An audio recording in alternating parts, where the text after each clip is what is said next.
안녕하십니까. 한겨레 캐스트 진행을 맡고 있는 김우겸 기자입니다. 드디어 나로호 발사가 성공했습니다. 어제 오후 로켓이 우주로 날아갔고 오늘 새벽에는 그 로켓에 실렸던 인공위성이 성공적으로 지상에 신호를 보내왔습니다. 이로써 우리나라는 스페이스 클럽, 우주클럽의 11번째 회원국이 됐다고 합니다. 분명 쾌거입니다. 하지만 우리에게 나로호가 무슨 의미를 지니고 있는지 한번 차분하게 짚어볼 필요도 있습니다. 우선 제가 지금 스페이스 클럽 11번째 회원국이 됐다라고 말씀을 드렸는데 스페이스 클럽 이게 뭔지 또 그리고 우리가 11번째라고 하는 게 맞는 건지 한번 그 말씀부터 좀 해주시죠. 스페이스 클럽은 엄밀하게 말하면 실체가 없는 개념입니다. 그렇군요. 네, 고사가들이 만들어낸 개념이고요. 아마 인터넷에서 검색을 해보셔도 나이트 클럽은 나와도 네. 어떤 국제적인 기구 이름으로는 등록이 안 돼 있습니다. 그 항공우주 전문가들도 쓰기를 회피하고요. 네. 좀 과학을 오래 취재한 기자들은 이 용어를 쓰지 않습니다. 그 정확한 개념은요, 자력으로 우주 로켓을 발사한 나라. 좀 더 상세하게 설명을 드리면, 그 자력으로 개발한 우주 발사체를 가지고 자국 영토 안에 있는 발사장에서 발사를 해서 인공위성을 우주에 올려놓고 정상 궤도에 올려놓고 그 인공위성이 정상적으로 작동하는 것을 확인한 나라. 이런 조건이 한 4가지 되네요. 맞습니다. 일단 추진체를 자력으로 개발할 것, 자국 영토에서 발사할 것, 또 인공위성을 정상 궤도에 올려놓을 것, 그리고 그 인공위성이 정상적으로 작동하고 있음을 확인할 것. 우리나라나 북한은 어떻습니까? 이 4가지 조건을 모두 다 충족한 건가요? 일단 이렇게 보죠. 이 개념으로 보면 어제 발사했던 나로호가 정상적으로 우주에 올라갔고요. 우리나라에 있는 나로 우주센터에서 올라갔습니다. 그렇죠. 오늘 아침에 카이스트에 있는 그 인공위성 연구센터에서 교신에 성공을 했습니다.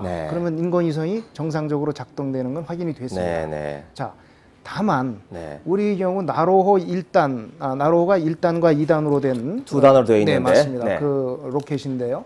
1단 로켓은 우리 것이 아니고 러시아에서 기성품을 사다 쓴 겁니다. 뭐 이렇게 부품을 사다가 조립을 한 것도 아니고 아예 통째로 가져온 건가요? 완전히 완성이 돼 있는 기성품을 사다 쓴 거여서 이거를 자국에서 개발한 발사체로 볼 수 있느냐라는 논란은 좀 있습니다. 다만 앞에서도 말씀드렸듯이 스페이스 클럽이라는 것이 있고 거기에 들어갈 수 있는 자격 조건이 있고 그거를 심의하는 기구가 있고 이런 국제기구가 아니기 때문에 국제적으로는 아마도 우리가 자력으로 우주 발사체를 발사한 나라로서 인정이 될 것입니다. 북한은 어떻습니까? 그러면 북한은 우리보다 조건이 좀 더 좋습니다. 은하 3호 자력으로 만들었고요. 그 은하 3호 발사체로 광명성 3호라는 인공위성을 실었죠. 제궤도에 올려놓았습니다. 다만 그 인공위성이 제대로 돌아가면서 신호를 지상으로 보내오는지 여부는 아직 확인이 되지 않고 있습니다. 그러면 마지막 조건, 인공위성이 정상적으로 작동하느냐 이 부분에 대해서 아직은 확인이 안 된 셈이죠. 그리고 국제적으로는 아마도 정상적으로 작동하지 않는 것 같다. 이런 결론을 내리고 있습니다. 하지만 우리나라와 마찬가지로 4가지 조건 중에서 한 가지가 빠졌다고 해서 북한이 자력 발사에 실패했느냐 그렇게 보지는 않고 있는 것 같습니다. 그래서 북한이 10번째, 우리가 11번째 자력 우주 발사체 발사국이 되는 겁니다.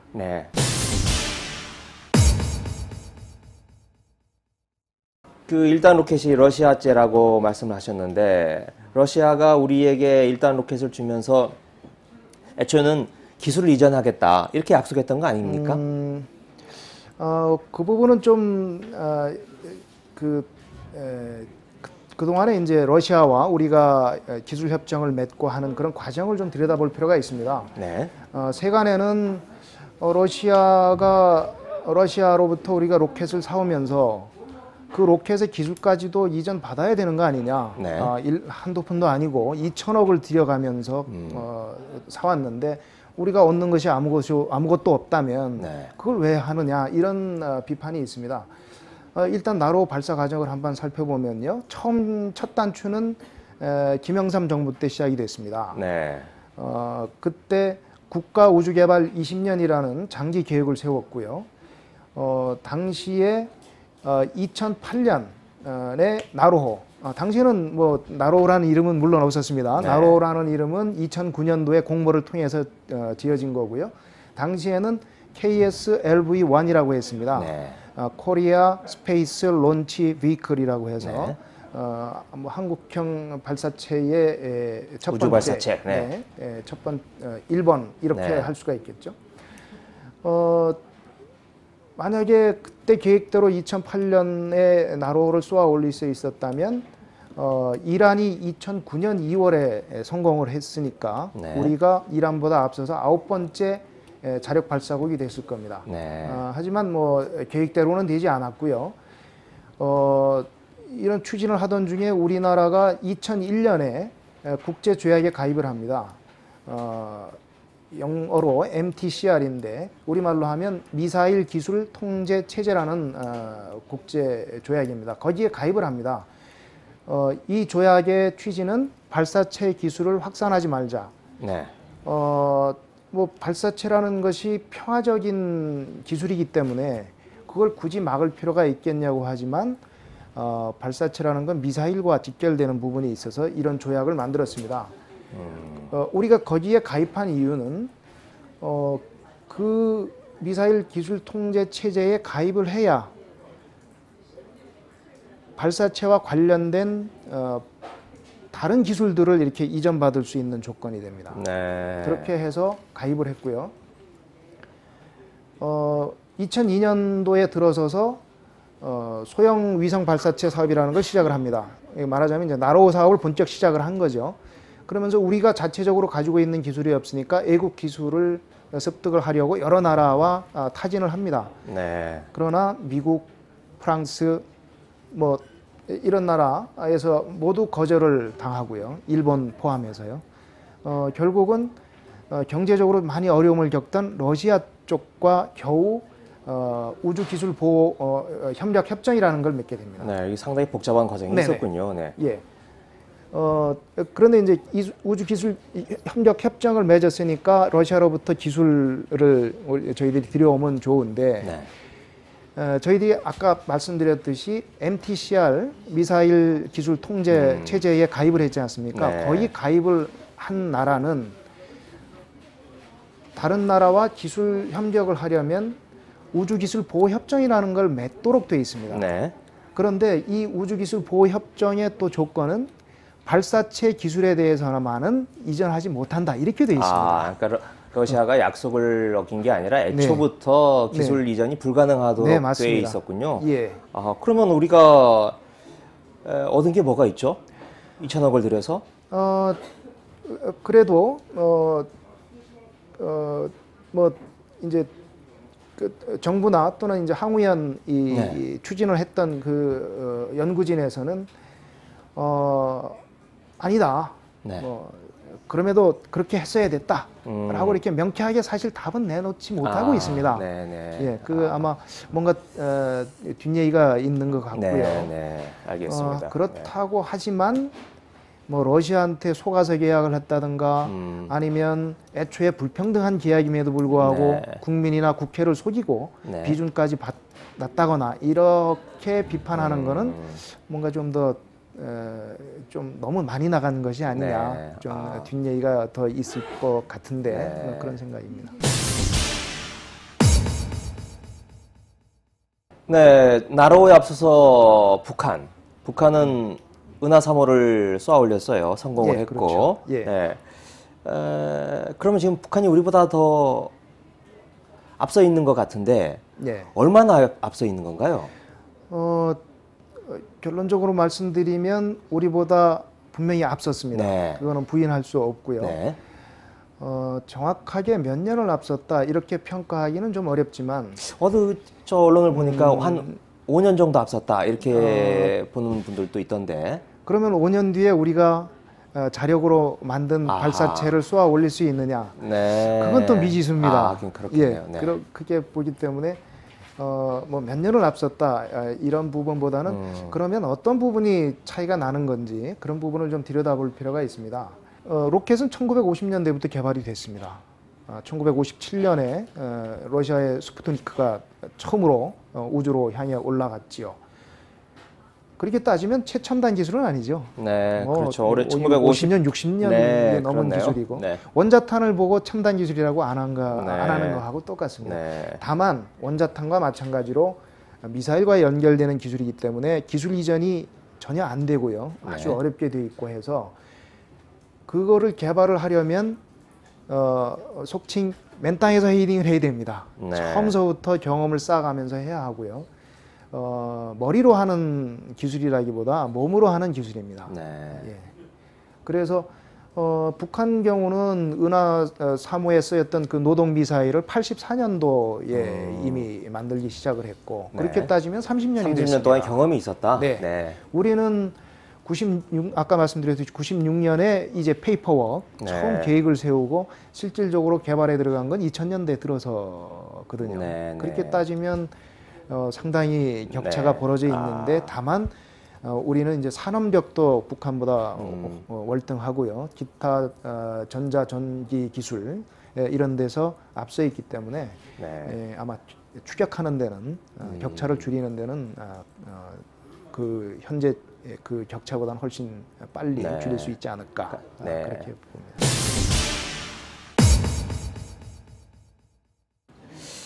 그런데 근본적인 의문이 들기도 해요. 아까 나로 1단을 하나 사는데 2천억 원. 네. 그리고 나로 이번 발사 성공하는 데까지만 한 1조 원 정도 든 걸로 뭐 추산하기도 하던데요. 평가에 따라 더 네. 그렇게까지 보죠. 우리가 예. 그런데 이걸 꼭 해야 되는 겁니까? 이게 무슨 이득이 있는 건가요? 자 보시죠. 우리 지금 뭐 당장 핸드폰을 쓰시는 분들, 네. 또 자동차에서 내비게이션 쓰는 분들 다 인공위성 덕분에 편리한 생활을 하고 있습니다. 네, 네. 뭐 우리나라에도 이제 아리랑 시리즈, 무궁화 시리즈 이런 인공위성들이 있고요. 이런 인공위성을 유지하려면 뭐 큰 것들은 5에서 7년에 한 번, 뭐 수명이 작은 거는 3년에서 5년에 한 번, 이렇게 해서 뭐 그 1년에 평균 뭐 한 기 정도씩 네. 계속 위성을 쏘아 올려야 됩니다. 네, 우리나라가. 네. 그걸 계속 유지를 하려면요. 네. 아마도 경제 규모가 점점 커지면 이 수요가 늘겠죠. 그래서 한국형 발사체를 우리가 스스로 만드는 거는 해외 의존도를 낮출 수도 있고 또 경제력 향상을 위해서도 필수다. 네. 라고 하는 것이 공식적인 입장입니다. 네, 네, 예. 네. 그런데 이것만 놓고 보면 경제적 타당성이 있느냐 이거 한번 따져보자고요. 자, 아까 1조 원이라고 하셨지만 공식적으로 정부가 발표하기는 나로에는 5,205억 원이 들어갔습니다. 그래서 5천억이라고 하고 네. 한국형 발사체 2021년까지 1조 5천억을 투입해서 만들겠다는 거거든요. 네. 합치면 2억입니다. 네. 2조요. 2조입니다. 네네. 2조인데 우리가 외국에 나가서 위성 한 기를 쏘는데 한 평균 250억 정도 됩니다. 우리가 지불해야 될 비용이요? 네. 네. 그러면 2조 원을 가지고 쏠 수 있는 인공위성 수가 80개입니다. 그렇군요. 네, 네. 굳이 뭐 2조 원까지 쏟아붓지 네. 말고 80개면 우리가 1년에 지금 필요한 게 한 기라고 치고 좀 뭐 수요가 늘어나서 한 3기라고 해도 네, 몇십 년은 뭐 이동 가지고 쏘면 네, 되는데 네. 굳이 왜 하느냐 이렇게 볼 수 있거든요. 네.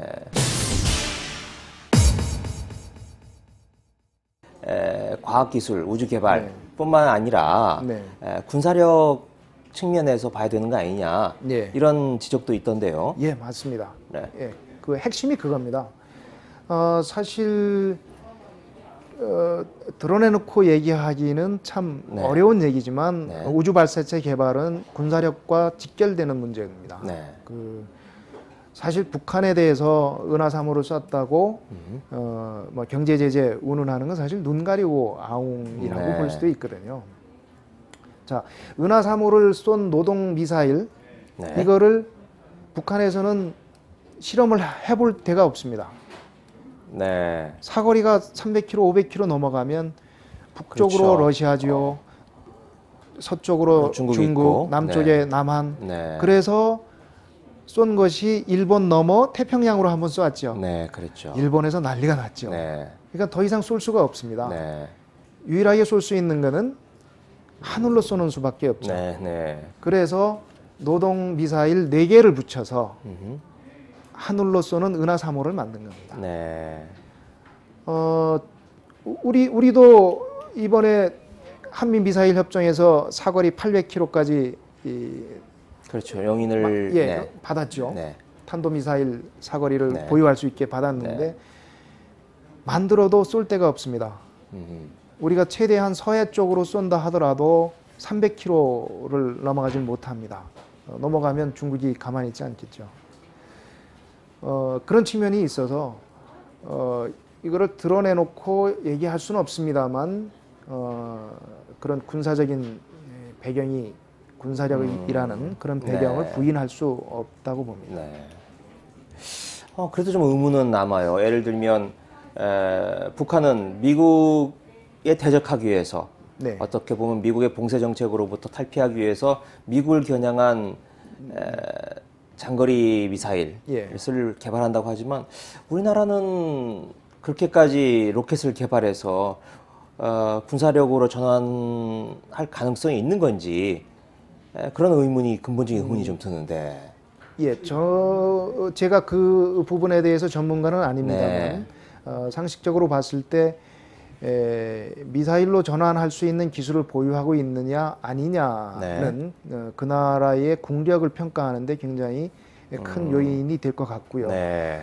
뭐 그거에 대한 반증으로 보면 지금 세계에서 한 60여 개국이 그 스페이스 에이전시 그러니까 우주개발 기구 네. 예를 들면 이제 미국의 나사 같은 경우가 나사, 그 일본의 작사, 우리 같은 경우 항공우주연구원 네. 이런 것들을 만들어서 우주 개발을 합니다. 우주 발사체 연구를 하거든요.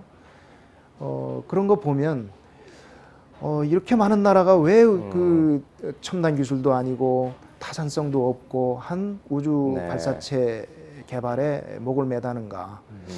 그거는 뭔가 다른 이유가 있다 이렇게 네. 해석이 되는 거죠.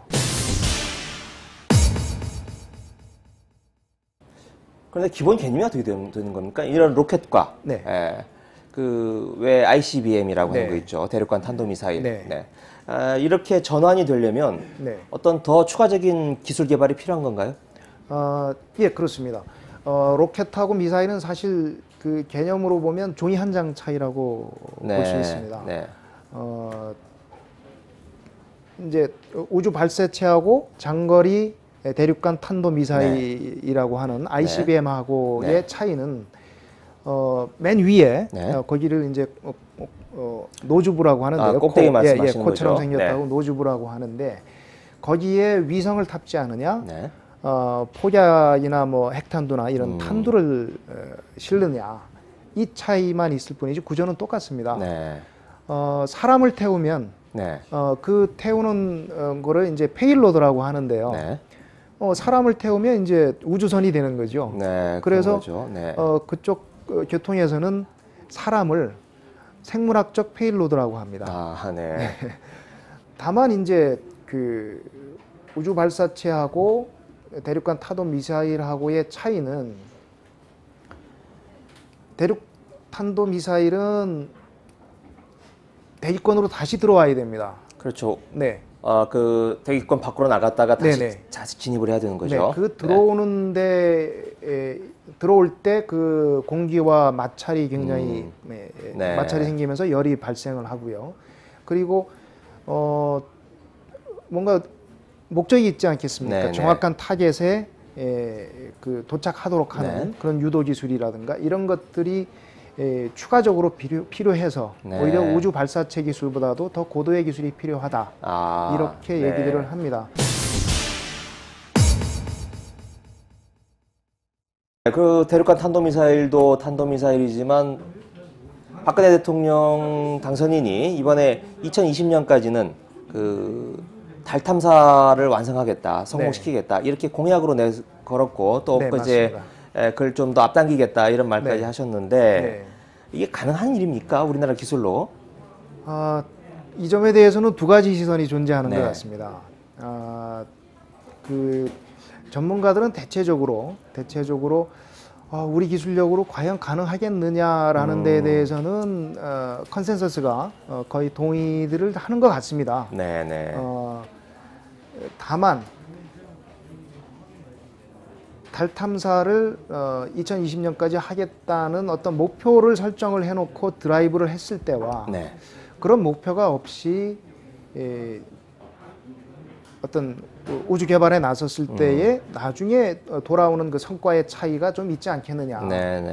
가령 이제 1960년대에 국산 엔진을 개발을 하겠다 했을 때 그때도 아마 우리 기술력으로 될 수 있을까라는 그런 의문들이 많이 제기가 됐을 거고, 물론 목표했던 그 기간보다는 훨씬 뒤에 이루어진 일이겠습니다만 그런 얘기들을 합니다. 그렇게 목표를 설치해 놓고 한 방향으로 모든 기술을 집중을 해보는 그런 효력이 있지 않겠느냐라고 얘기를 하는데 다만 이게 그 약간 누구를 생각나게 하는 좀 섬뜩한 발상이어서 모든 국민을 이렇게 한 곳으로 몰아가는 좀 현대하고는 맞지 않는 발상 아니냐 이런 지적도 좀 있습니다. 나로 발사 이게 분명히 축하할 일이죠. 축하할 일입니다. 하지만 저는 개인적으로는 좀 걱정이 됩니다. 첫 번째 이유는 그 엄청난 비용 때문입니다.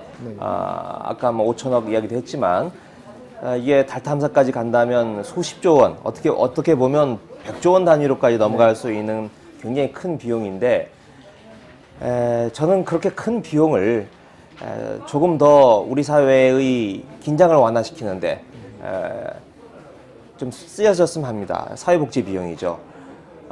우리나라처럼 양극화가 심해서 가진 자와 없는 자의 갈등이 극심한 사회에서, 불행한 사회에서 별을 보며 꿈을 꾼다, 꿈을 키워나간다는 게 너무 사치로 느껴집니다. 또 하나는 이 남북 간의 대치 상황 때문입니다. 사실 우주 개발이라고 하는 게 냉전 시대 미국과 소련의 우주 경쟁에서 비롯됐습니다. 그래서 미국이 사람을 달에 보내는 걸 성공함으로써 미국이 그 경쟁에서 이기긴 했습니다만은 쌍방간의 출혈이 너무 심했습니다. 그래서 더 이상 미국이나 소련이, 미국이나 러시아가 달에 사람을 보내지 않는 이유가 그런 출혈 때문이라고도 합니다. 나로와 은하 3호, 나로, 남북이 서로 경쟁적으로 로켓을 쏟아보면 남북 간의 긴장이 격화되지 않을까 더 걱정이 됩니다. 오늘 여기까지 마치겠습니다. 지금까지 김우겸이었습니다. 고맙습니다.